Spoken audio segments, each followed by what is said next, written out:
मित्रों नमस्कार। पुनः आपके साथ हंसते रहें, मुस्कुराते रहें और इस लॉकडाउन में अवसाद को अपने से बहुत बहुत बहुत दूर रखें। एक कविता के साथ, जैसा कि मैं अक्सर कहता हूँ, एक पुरानी कविता के साथ। ये कविता उस समय की है जबकि वर्ल्ड ट्रेड टावर में वो घटना हुई थी। विमान आए, वर्ल्ड ट्रेड टावर से टकराए, ताश के पत्तों की तरह वर्ल्ड ट्रेड टावर गिर गया। तो जैसा कि हमारे यहाँ अक्सर होता है, एक सर्वदलीय मीटिंग हो रही थी। तो स्वप्न मेरा, पूरी रात में सो नहीं पाया, तो मुझे एक स्वप्न आया और जो कुछ स्वप्न में आया वो मैंने कविता में लिखा। जब कभी देश या विदेश में लोग मरते हैं, हमारे नेता विचार विमर्श करते हैं। जब कभी देश या विदेश में लोग मरते हैं, हमारे नेता विचार विमर्श करते हैं। उधर प्रभु लोगों को मौत की नींद सुलाते हैं, इधर ये सर्वदलीय मीटिंग बुलाते हैं। तो स्वप्नावस्था में यही बातें मन को खल रही थी। सपने में एक सर्वदलीय मीटिंग चल रही थी। सबसे पहले सत्ता पक्ष का नेता खड़ा हुआ, स्वर एकदम कड़ा हुआ। हार नहीं मानेंगे, हार नहीं मानेंगे, रार नहीं ठानेंगे, काल के कपाल पे लिखेंगे, मिठाएंगे, गीत नया गाएंगे। अच्छा, वहां विमान टकराए थे तो मोनिया जी ने उनको रोका, बीच में ही टोका, नेताजी जब विमान टकराएंगे हम लोग गीत गाएंगे। I think this is not good, better you change your opinion. अब इन्होंने बदला अपना डिसीजन। पड़ोसी देश की खताएं, इनसे जनता को चेताएं, ये खताएं हमें न सताएं, आप अपने अपने विचार बताएं। इतना सुनना था। प्रतिपक्ष के नेता ने मुंह खोला और कुछ यूं बोला, बई जिद्दां ही ओ विमान उस बिल्डिंग नाल टकराया, अपनी समझ विच ते उसी टाइम आया।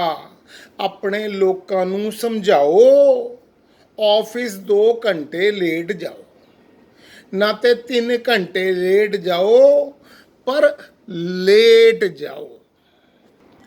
इतना सुनना था। संसद में अक्सर ऊँघते रहने वाले घोड़ा जी ने उनको रोका, बीच में ही टोका। बोले, यार मैं तो दूरदर्शन और टीवी वालों का चहेता था, सदन में लेटा ही रहता था, पर तेरी बात किसको बचेगी, लेटने से जान कैसे बचेगी। तभी मौनी बाबा ने अपना मौन तोड़ा और धीरे से बोले, प्यारे घोड़ा, तेरी बात में तो वेट है, पर हिंदी वाला नहीं, अंग्रेजी वाला लेट है। लेट मतलब देर से आना। इसीलिए आज के बाद प्रभु के गुण गाओ, लोगों को समझाओ, ऑफिस कम से कम 2-3 घंटे लेट जाओ। इतना सुनना था। कठोर सिंह जी के नयन डोले, मुलायम होने के बावजूद कठोरता से बोले, अध्यक्ष जी, अध्यक्ष जी, अध्यक्ष जी, मैं लुंगी सहमत नहीं हूं, इनकी बात से सहमत नहीं हूं। 2 घंटे लेट जाने से भी जान जा सकती है। अमेरिका नहीं है, इंडिया है। फ्लाइट 2 घंटे लेट भी आ सकती है। इसलिए घंटों को बढ़ाओ, इसलिए घंटों को बढ़ाओ, लोगों को समझाओ, ऑफिस कम से कम 8-10 घंटे लेट जाओ, कम से कम 8-10 घंटे लेट जाओ। उनकी ये बात चालू जी को खली, उन्होंने अपनी चाल चली। कहा, कठोर जी क्या कहते हैं, कौन सा दुनिया में रहते हैं, 8 घंटा का ड्यूटी 10 घंटा लेट जाइएगा तो तनख्वाह तो नेगेटिव में ना पाइएगा। हमने जिंदगी का हर स्वाद चखा है, हमने जिंदगी का हर स्वाद चखा है, ऑफिस भी घरवाली को भेज रखा है। हमसे सीखो जिंदगी जीने का कायदा, ऑफिस घरवाली को भेजो, विमान टकराए तो डबल फायदा। दुखों से हमेशा के लिए कुट्टी और घरवाली से छुट्टी, घरवाली से छुट्टी। इतना सुनना था, गुरजीत जी रैंकने लगे, लंबी लंबी फेंकने लगे। भाई आपने ये जो बातें कही हैं, आपने ये जो बातें कही हैं, ये बातें सही नहीं हैं। ऑफिस जाना चाहिए, आदमी को ऑफिस जाना चाहिए, बिल्कुल समय से जाना चाहिए, पर वहां 1 मिनट भी रुकना या टिकना नहीं चाहिए। बॉस के आगे चुको नहीं, जाओ टाइम पे, पर रुको नहीं। हमें देख लो, हमें देख लो, हम सदन में सबसे ज्यादा शाउट करते हैं, पर कुश्ते बाद में हैं, पहले वॉकआउट करते हैं। वॉकआउट शब्द सुनते ही भूतनाथ प्रताप सिंह जी खड़े हुए, चने के झाड़ पर चढ़े। बहस जितनी करनी हो कीजिए, पर निर्णय तुरंत लीजिए, वरना मुझे वॉकआउट करना पड़ेगा, सड़कों पर उतरना पड़ेगा। कामविलास जिन्होंने रोका, बीच में ही टोका, बोले भाई साहब क्या कहते हैं, बात है भाई साहब, क्या कहते हैं कि भाई साहब